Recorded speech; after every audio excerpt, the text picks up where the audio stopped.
Hey fellow golfers, friends, students, those who enjoy the game of golf. As promised, I am going to start the process of introducing you to the importance of the mental side of golf and outline in the process of many important dimensions and clips that I will do on them the different methods and techniques to also consider trying and adopting to improve your focus, your concentration, staying in the zone, and ultimately your confidence, which will impact greatly on sustaining a really good performance. Let me start with introducing this whole subject matter and the importance of it by highlighting the 6 different components overall that affect your game. In the diagram above, which I'll keep for a few seconds going for you, you will see these 6 components in no particular order of importance. Clearly, your technique and your basic swing is the first and important dimension. Your shot making ability, so your ability to learn and execute different types of shots, is a second component. The third, of course, is your equipment, and hopefully you'll have seen some of my clips on the importance of being fit correctly for your different equipment. The fourth is your overall physical conditioning, which has a number of components to it, which I'll cover as we go along and do specific clips around each dimension of physical conditioning. The fifth is your emotional side and the mental side of golf. And the sixth is all the things that go into wider course management in a particular round or competition. Those 6 dimensions are critical. Now clearly, physical conditioning and its various components, course management and its various components fundamentally also affect your mental and emotional state, because those things allow you to not only be confident, but be agile and flexible, and be able to manage the techniques you have and the skills you have over the course of a round or several rounds or competition better than otherwise would be the case. As Jack Nicklaus said though, 80% of golf is mental. 10% is your ability and 10% is luck. As Arnold Palmer also said, success in golf is less dependent on strength of body compared to strength of mind.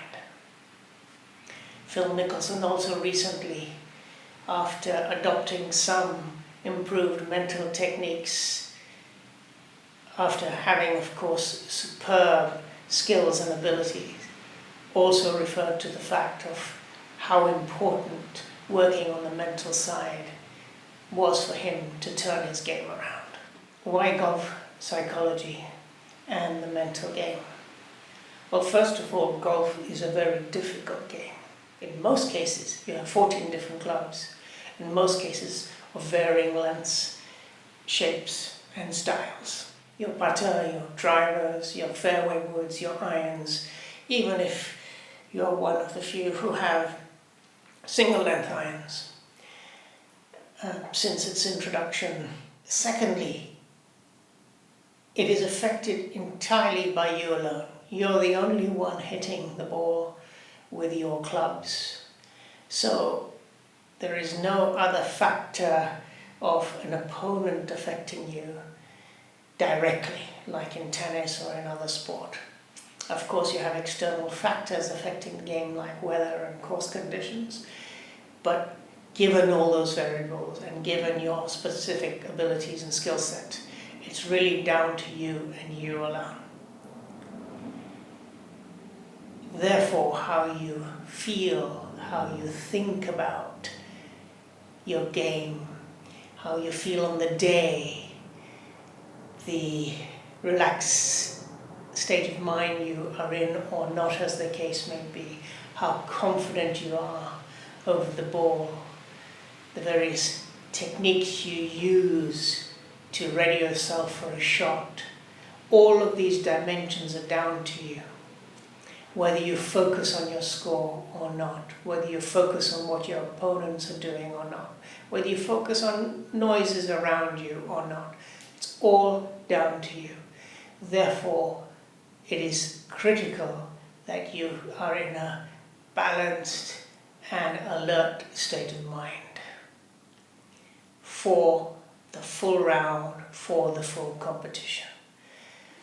As a result, you need to activate both your left brain for the logic of the game, for example, your setup, your grip, your technique, and your athleticism, which requires the right side of the brain for your visualization, for your imagination, for your state of mind.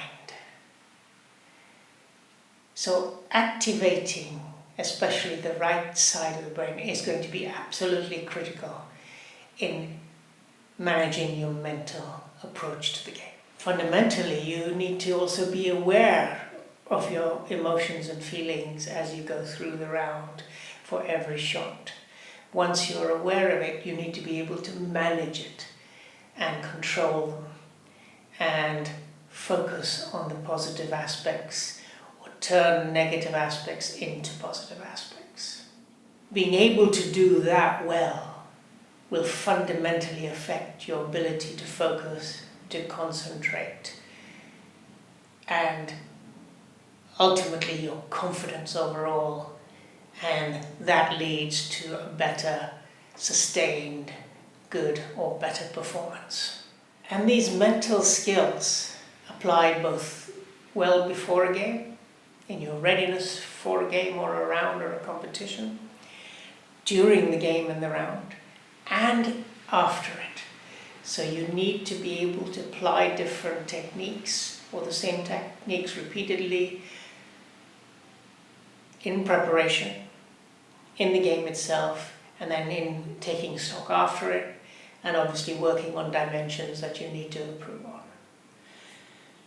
As I said earlier also, several factors contribute fundamentally and strongly to the mental state, aside from those that relate directly to the mental aspects, like relaxation, like techniques for concentration.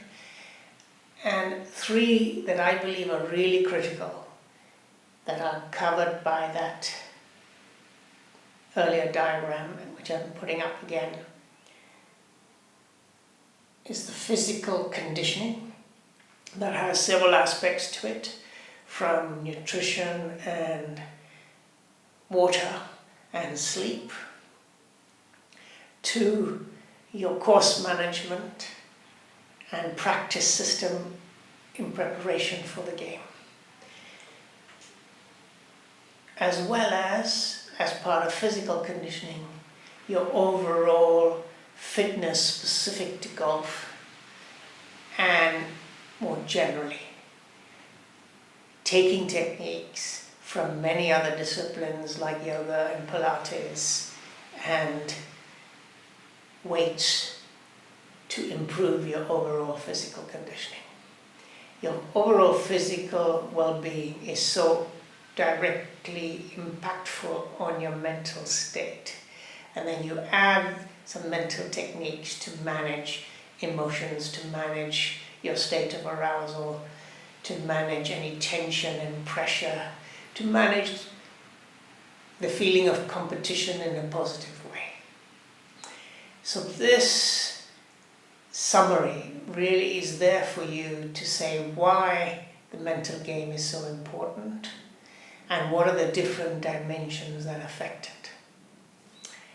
I will be doing several clips on each of these dimensions and its various components, as well as looking at specific techniques and methods that help you in all of those dimensions.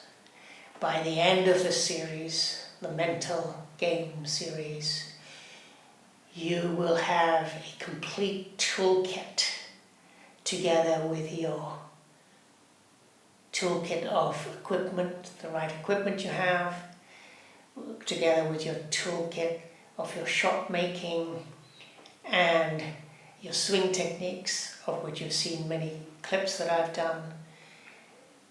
And you will be able to then put these together in combination to achieve a great performance and sustain it. Whether it's just for your sheer pleasure, whether it's for weekend competitions, or whether it's as a pro earning a living in golf. I really hope you get excited by this series. Do give me feedback as you go along. I am a professional certified golf psychology coach and am also available to provide guidance, advice, support and coaching to you and many others, amateurs and pros alike. Do subscribe, lots of exciting stuff coming. Do put the notifications on. Give me a like if you feel so inclined. See you on the flip side. Happy golfing.